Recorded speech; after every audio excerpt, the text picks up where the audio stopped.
అందరికీ నమస్తే. Welcome to Omkar all in one YouTube channel sir.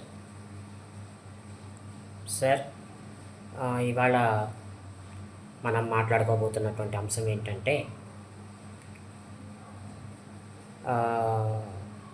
ఫిషరింగ్ polytechnic in 2026 and 2027 academic year.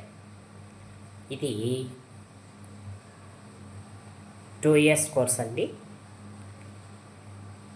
ఇందులో ఉన్నటువంటి ఉపయోగాలు, అయితే దీనికి ఎట్లా అప్లై చేయాలి అనే విషయాలన్నీ కూడాను ఇప్పుడు మాట్లాడుకోబోతున్నామండి.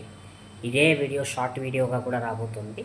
ఈ షార్ట్ వీడియోలో ఇవన్నీ చూసి విని, అదేవిధంగా ఫుల్ వీడియోలో కూడా ఏం చెప్పాననేది వింటే మీకు మొత్తం అర్థమవుతుందండి. సో ఇది ఒక కుల ఆధారిత కోర్సు. పర్టికులర్గా ఇది ఒక క్యాస్ట్కి సంబంధించినటువంటి కోర్స్ అండి.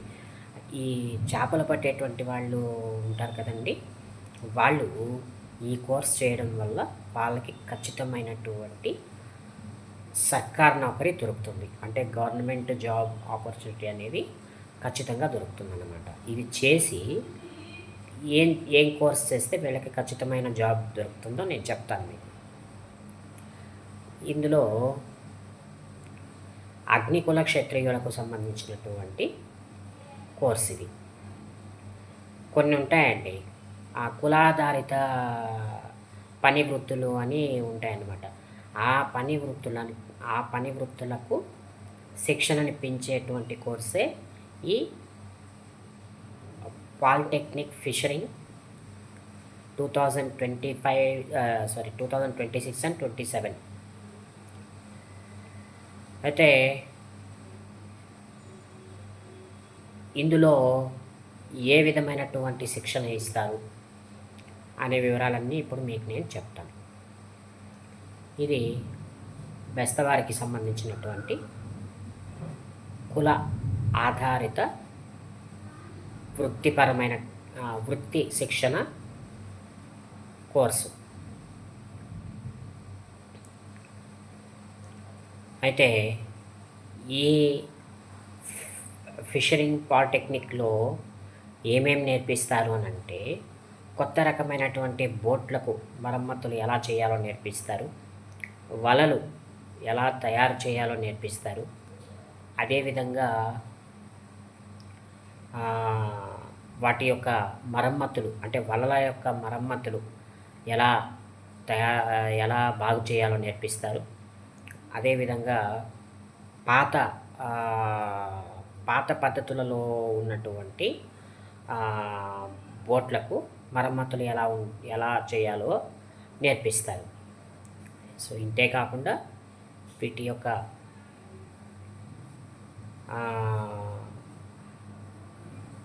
ఆహారానికి సంబంధించి, అంటే చేపల యొక్క భద్రతకు వాటి యొక్క ఆహారానికి సంబంధించిన మెళకువలు కూడా ఈ కోర్సులో నేర్పించడం అనేది జరుగుతుంది.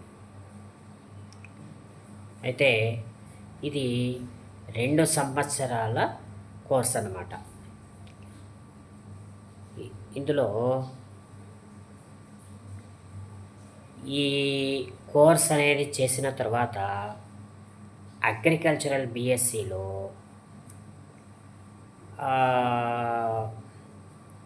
ఆక్వా ఫిష్ అంటే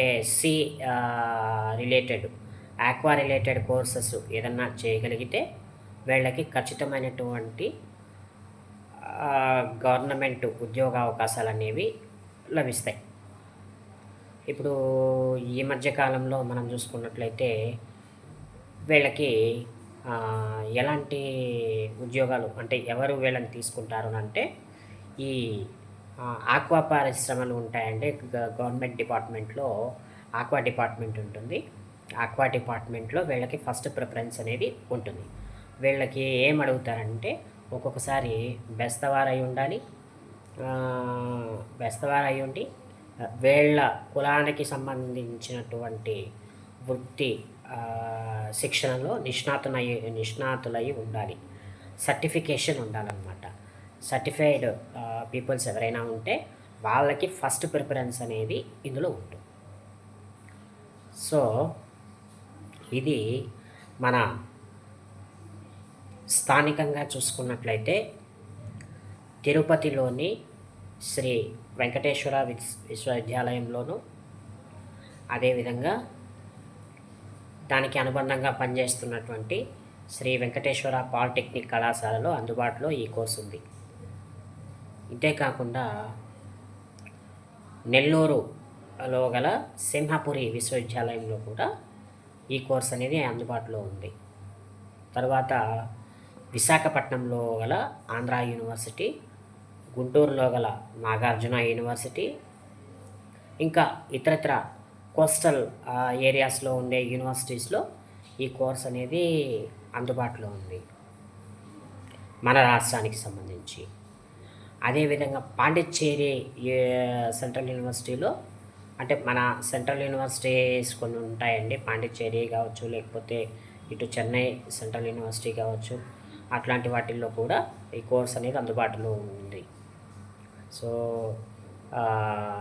మిగతా వివరాలు కావాలి అని అనుకున్నప్పుడు ఆయా యూనివర్సిటీల వెబ్సైట్లు ఉంటాయి. ఆ వెబ్సైట్లు కూడా నేను మీకు నా కమ్యూనిటీ ట్యాబ్లో పోస్ట్ చేస్తాను. ఆ పోస్ట్ ద్వారా ఆ పోస్ట్ చూసి అప్పుడు దాన్ని మీరు అప్లై చేసుకోవచ్చు. దీనికి అర్హత ఏంటి? 10th క్లాస్ పూర్తి అయిపోవాలి. 10వ తరగతి పూర్తి చేసినటువంటి ఏ విద్యార్థిని అయినా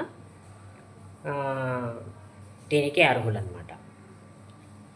సో ఈ కోర్స్ కంప్లీట్ చేసిన తర్వాత డిగ్రీలో ఫిష్ రిలేటెడ్ కోర్సు, అంటే ఆక్వా రిలేటెడ్ కోర్స్ ఏదైనా ఒకటి చేయాలి. ఇంజనీరింగ్లో కావచ్చు, ఫుడ్ టెక్నాలజీలో కావచ్చు, వీటిలో దేంట్లోనైనా సరే ఆక్వా రిలేటెడ్ కోర్సు చేయగలిగితే వీళ్ళు ఖచ్చితంగా రేపటి రోజున జాబ్ కొట్టగలరు. ఫుడ్ కార్పొరేషన్ ఆఫ్ ఇండియాలో వీళ్ళకి ఫస్ట్ ప్రిఫరెన్స్ ఉంది సార్. జాబ్స్లో తీసుకునేటప్పుడు ఫుడ్ కార్పొరేషన్ ఆఫ్ ఇండియాలో వీళ్ళకి ఫస్ట్ ప్రిఫరెన్స్ ఉంది. ఈ ఫుడ్ కార్పొరేషన్ ఆఫ్ ఇండియా కూడా ఎఫ్సిఐ అంటాం మనము. ఎఫ్సిఐ ఆర్గనైజేషన్ అనేది సెంట్రలైజ్డ్ గవర్నమెంట్ ఆర్గనైజేషన్, అంటే కేంద్ర ప్రభుత్వం చేత నిర్వహింపజేయబడుతున్నటువంటి సంస్థ.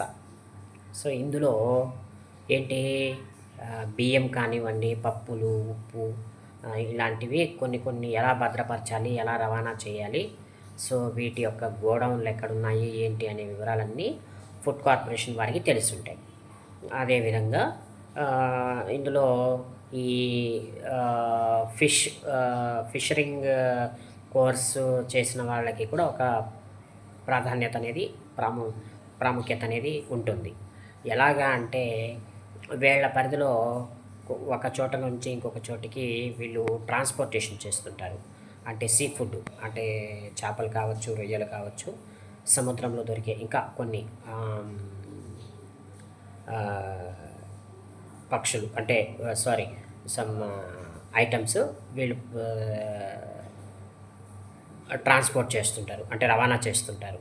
ఆ రవాణా సమయంలో ఎలాంటి మెలకువలు పాటించాలో కూడా ఈ పాలిటెక్నిక్లోను, అదేవిధంగా నెక్స్ట్ మీరు చేయబోయే ఫిషరింగ్ రిలేటెడ్ కోర్సెస్లోనూ నేర్పిస్తారు. సో చేపలకి ఎలాంటి ఫుడ్ తయారు చేయాలి, రొయ్యలను ఎలా రవాణా చేసి తీసుకొచ్చి చెరువుల్లో వదలాలి అనేటువంటి విషయాలన్నీ కూడాను మీకు ఈ ఫిషరింగ్ కోర్సెస్లో నేర్పిస్తారు, ఫిషరింగ్ రిలేటెడ్ కోర్సెస్లో నేర్పిస్తారు. సో కాబట్టి మీరు ఏంటి, ఎవరైనా సరే నాకు ఫిషరింగ్ డిపార్ట్మెంట్లో ఏదైనా జాబ్ కావాలి, అసలు అగ్నికుల క్షత్రియులు అయ్యుండి వీళ్ళు నాకు గవర్నమెంట్ జాబ్ కావాలి ఖచ్చితంగా అని అనుకునే వాళ్ళు ఎవరైనా ఉంటే దయచేసి ఖచ్చితంగా ఇలాంటి కోర్సెస్ మీరు చేస్తే బాగుంటుందనేది నా ఉద్దేశం అండి. అందుకనే మీకు ఈ వీడియో అనేది నేను పెట్టడం జరిగింది. ఇంకా ఈ వీడియో మీద ఏమైనా మీకు సందేహాలు ఉన్నట్లయితే నాకు కామెంట్ రూపంలో తెలియజేస్తే ఖచ్చితంగా మీకు నేను రిప్లై కింద ఇంకొక వీడియో అనేది చేస్తాను. సో ఈ వీడియో మీకు నచ్చిందని అనుకుంటున్నానండి. దయచేసి నా వీడియో కనుక మీకు నచ్చి ఉన్నట్లయితే లైక్, షేర్, కామెంట్, సబ్స్క్రైబ్ చేయండి. హైక్ చేయడం అస్సలు మర్చిపోవద్దు. Thank you very much sir. మరొక మంచి వీడియోతో మరలా తిరిగి మీ ముందుకు వస్తాను. అంతవరకు సెలవు. నమస్తే.